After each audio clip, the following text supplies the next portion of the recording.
Salut, ici Choco, donc bonjour à tous et bienvenue sur cette vidéo et ce premier micro-test dédié à Grandia 2 Anniversary Edition. Il s'agit donc d'un JRPG sorti à la base en l'année 2000 sur Dreamcast. Le titre est également sorti quelques temps plus tard sur PS2 et PC, et le voilà maintenant disponible sur Steam dans une version anniversaire. Le jeu fête ses 15 ans cette année, donc Happy Birthday to you Grandia! Happy birthday to you, Grandia. Trêve de plaisanterie. Je vais revenir dans un premier temps sur les ajouts de cette version anniversaire, pour ceux qui voudraient refaire le jeu, car sachez que toutes ces modifs sont bénéfiques, y compris pour ceux qui ne connaissent pas ou n'ont jamais fait le titre.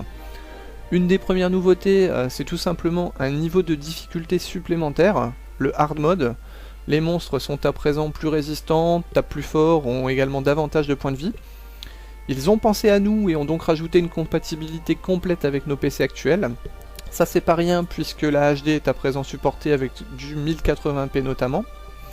La manette branchée sur le PC fonctionne à merveille sans aucune config nécessaire. Pour ma part c'est une manette 360 mais je pense qu'il en sera de même pour vous, c'est-à-dire rien à configurer. Les voix japonaises pour les fans sont présentes ainsi que sans slot de sauvegarde. Et oui, on ne sait jamais, dans le cas où vous faites une erreur. Enfin, le jeu tourne à présent avec des combats en 60 fps, et les textures ont été quelque peu améliorées. J'ai bien dit quelque peu. Voilà, donc ça c'était pour les nouveautés spécifiques à cette version anniversaire. On passe à présent au jeu en lui-même. Pour ceux qui ne l'ont donc jamais fait, Grandia 2 est un RPG japonais, et même s'il s'agit du 2, et bien tout comme les Final Fantasy, il n'y a pas besoin d'avoir fait les précédents pour profiter pleinement du titre. Justement, à la fin de l'introduction, le jeu laisse place à une histoire sympathique, mais sans grande surprise pour un titre du genre. Les personnages dirigés sont radicalement différents et se complètent réellement aussi bien dans les dialogues que dans les combats, et ça c'est vrai que c'est fortement appréciable. C'est un jeu qui se termine donc en une trentaine d'heures environ, en fonction de votre rythme et de votre façon de jouer, donc j'ai fait un peu le tour sur internet, certains vont le finir en 50 heures alors que d'autres vont le finir en 25. Mais également, il y a une information qui est très importante à savoir, c'est que le jeu est disponible uniquement en anglais. Quoi ? Vous avez l'air étonné, on est en 2015, donc parler anglais c'est à la portée de tout le monde aujourd'hui. Donc les points forts du titre tout d'abord, c'est notamment son scénario qui est sympa, facile à suivre, car oui des fois dans les RPG c'est vraiment farfelu leur histoire. Le système de combat ensuite, il est vraiment aux petits oignons, c'est vraiment le top du top. On a des combats qui peuvent être vraiment épiques, notamment contre les boss. Le système de combat est vraiment passionnant, donc ça c'est vraiment le gros point fort du titre. Associé à ça vient le système de leveling. Vous allez gagner des points d'expérience pour leveler votre personnage bien entendu, des points de magie qui eux serviront à améliorer vos sorts, mais également des points spéciaux qui eux vont vous aider à améliorer vos techniques de combat. Donc ça c'est vraiment assez complet, spécifique à Grandia et c'est vraiment appréciable. Les magies, ces fameuses techniques ultimes, elles ont vraiment de la gueule lors des combats, même si le titre forcément un petit peu vieilli, tout comme le style graphique qui est attachant, on peut pas renier que ça vieillit un peu, mais ça se laisse regarder du fait des ajouts liés aux résolutions pour nos PC actuels. Enfin, les musiques sont dans la bonne moyenne, notamment celles des combats encore une fois qui sont vraiment assez épiques, notamment sur les boss.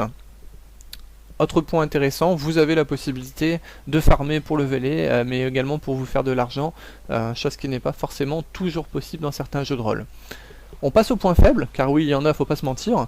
Le jeu est extrêmement linéaire, on alterne vraiment les phases village, on recherche un item ou à parler à un NPC, suivi d'une zone où ça sera principalement des combats, pour ensuite arriver sur un boss, et ainsi de suite, on retourne à zéro, donc la grande majorité du jeu suit ce procédé. Associé à ça vient également, en plus d'être linéaire, c'est que le jeu ne propose pour ainsi dire aucune quête annexe, et c'est vrai que pour un RPG ça fait un peu tâche. Autre point faible selon moi, car même si le titre est sorti en l'an 2000, ça a beau être il y a 15 ans, faut pas se foutre du monde. C'est quoi cette world map? On a le droit à un vieux JPEG où on choisit sa destination, et ça c'est vrai que c'est quand même un peu abusé quand on voit ce qui se faisait déjà sur Super Famicom. Les Final Fantasy notamment proposaient déjà quelque chose de très correct, avec la liberté d'aller d'une ville à une autre, ou possibilité de prendre un aéronef, encore une fois pour des déplacements rapides. Là tout ça on fait vraiment une croix dessus. Je vais terminer par un point que je ne peux pas mettre en défaut, c'est le fait qu'il n'y a pas de New Game Plus. Donc vu que le jeu est linéaire et que les quêtes annexes dignes de ce nom se comptent sur les doigts d'une main, ça n'a pas forcément d'intérêt, mais c'est vrai que ces quelques défauts en déclenchent d'autres par la même occasion. Au final, donc, ce Grandia 2, qu'on soit en l'an 2000 ou bien plus tard comme aujourd'hui, ça reste un titre vraiment assez passionnant à faire. Ça vaut donc pour ma part un 7 sur 10, pas plus pas moins. Sachez que le jeu est disponible donc pour 19,99 sur Steam. Il se retrouve également de temps en temps en solde aux alentours de 15 euros. Donc je vous invite à le mettre dans votre liste de souhaits. Autrement dit, si vous voulez vous faire plaisir, le rapport qualité-prix est quand même très correct pour ce jeu japonais. Voilà, donc c'en est fini de ce test.